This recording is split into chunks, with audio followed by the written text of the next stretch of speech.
శ్రీ మాతా filling స్టేషన్లో తొలగించిన కార్మికులను విధుల్లోకి తీసుకోవాలని కోరుతూ సిఐటియు ధర్నా నిర్వహించింది.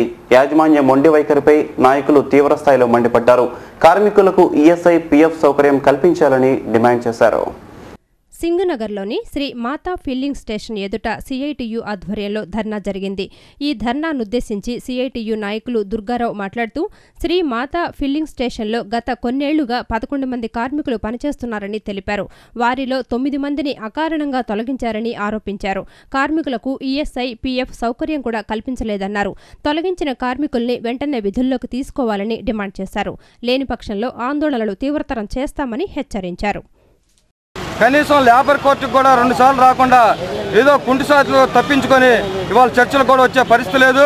ఇక ఎటువంటి పరిస్థితుల్లో దిక్కుతోచిన పరిస్థితుల్లో కార్మికులు ఎండను సైతం లెక్క చేయకుండా గత 20 రోజులుగా ఆందోళన చేపట్టడం జరిగింది.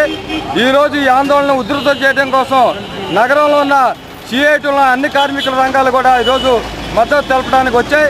ఇప్పటికైనా యాజమాన్యం ఆలోచించి 9 మంది కార్మికులను పనిలోకి తీసుకొని వాళ్ళకి జీవో ప్రకారం జీతాలు, ఈఎస్ఐ, పిఎఫ్ సౌకర్యం కల్పించేంత వరకు కూడా ఈ ఆందోళన విరమించలేదని చెప్పేసి అనేది ఈ సందర్భ బంక్ యాజమాన్యానికి సిఐటియు సింగనగర్ జోన్ తరఫున హెచ్చరిస్తున్నాం.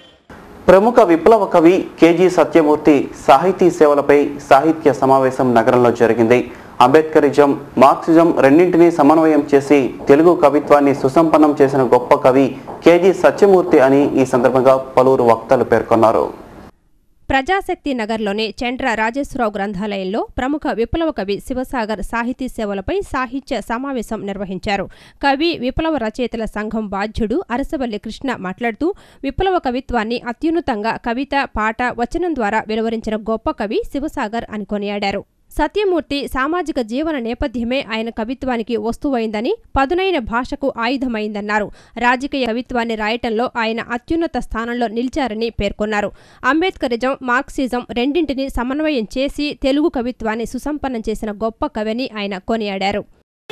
నాయమూర్తులం గారు సూర్యోదయం కుట్ర కాదు, సూర్యుడి కుట్రదారుడు కాదు, నిండు చూడాలి ప్రసవ వేదన కుట్రైనంటావా, ఇంతకంటే బలమైన అభివ్యక్తీకరణ మీకు ఎక్కడ దొరుకుతున్నది? వ్యక్తీకరణ నేను ఇందాక చెప్పినట్లుగా శివసాగర్ పోరాటాన్ని ఎంతగా కవిత్వము చేయగలదో అలాంటి సున్నితమైన భావాలు, ఆర్ధమైన భావాలు కూడా శివసాగర్ కవిత్వంలో కనబడతాయి. ఇప్పుడు కాసేపు ప్రకటనలో